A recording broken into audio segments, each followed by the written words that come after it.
जिस तरीके से आस्था के साथ खिलवाड़ करने का उन्होंने कार्य किया, महादेव की तस्वीर को जिस तरीके से लहराने का काम किया, ये कतई इन सब चीज़ों को बर्दाश्त नहीं किया जा सकता। जिनके प्रति अपनी आस्था दिखा रहे थे, उन्हीं लोगों ने ही नकार दिया कि भैया ये मुद्रा इस धर्म से जुड़ी हुई नहीं होती है। कई धर्मगुरुओं ने उसका खंडन किया।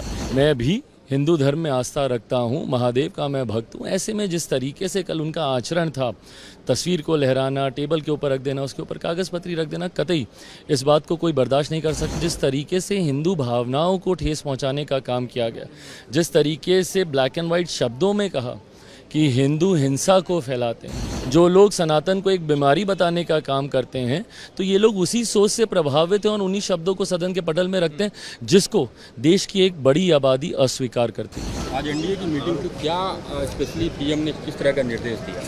कोई निर्देश नहीं दिया, प्रधानमंत्री जी का मार्गदर्शन हम लोगों को प्राप्त हुआ।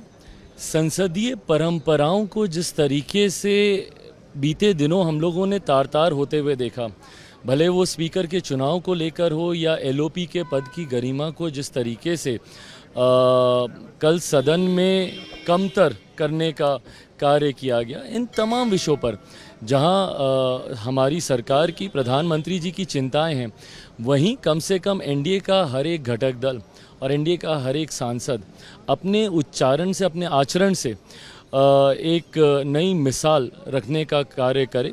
ऐसे में प्रधानमंत्री जी के अनुभव का लाभ हर एक सांसद को मिले, इस सोच के साथ आज एनडीए के संसदीय दल की बैठक रखी गई थी, जिसमें तमाम एनडीए के सांसद मौजूद थे और उसमें से कई जो नए सांसद हैं, जो पहली बार चुनकर आए हैं, उनके लिए प्रधानमंत्री जी का मार्गदर्शन ज़रूर बहुत ज़्यादा मायने रखता है, उनके अनुभव से सीखना, और आज वही मार्गदर्शन हम लोग को मिला। किस तरह का मार्गदर्शन था? स्पेशली कुछ निर्देश कि आप लोग ऐसे नहीं, देखिए, प्रधानमंत्री जी हमेशा इस बात को लेकर रहते हैं कि ज़्यादा से ज़्यादा समय लोग संसद में बिताएं, ज़्यादा से जितना समय रहेंगे उतना ही ज़्यादा सीखने को मिलता है।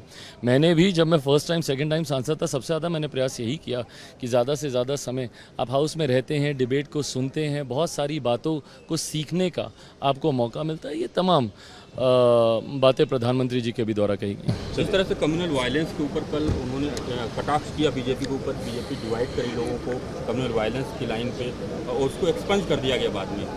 देखिए, एक्सपेंज करने वाली बातें बहुत सारी थी। एलओपी ने कल जिन बातों को सदन के पटल पर रखने का काम किया, प्रमुखता से बहुत सारी बातें उन्होंने कही जो कि पूर्णतः तथ्यहीन थी।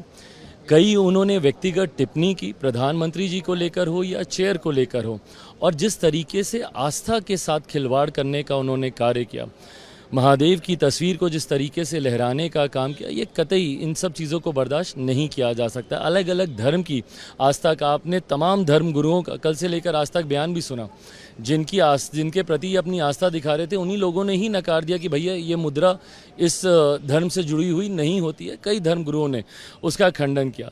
बहरहाल, मैं भी हिंदू धर्म में आस्था रखता हूँ, महादेव का मैं भक्त हूँ। ऐसे में जिस तरीके से कल उनका आचरण था, तस्वीर को लहराना, टेबल के ऊपर रख देना, उसके ऊपर कागज़ पत्री रख देना, कतई इस बात को कोई बर्दाश्त नहीं कर सकता। और जिस तरीके से हिंदू भावनाओं को ठेस पहुँचाने का काम किया गया, जिस तरीके से ब्लैक एंड वाइट शब्दों में कहा कि हिंदू हिंसा को फैलाते हैं, ये कतई कोई भी हिंदू, कोई भी व्यक्ति जो कि इस धर्म में आस्था रखता है, जो सनातन में, पर दिक्कत ये ना कि इन लोगों का गठबंधन ही ये सोच रखता है। जिस गठबंधन का ये लोग हिस्सा हैं या जिस गठबंधन को ये लोग लीड कर रहे हैं, बगल में जब डीएमके के लोग बैठे हुए हैं, तो आप और क्या बात बोलेंगे।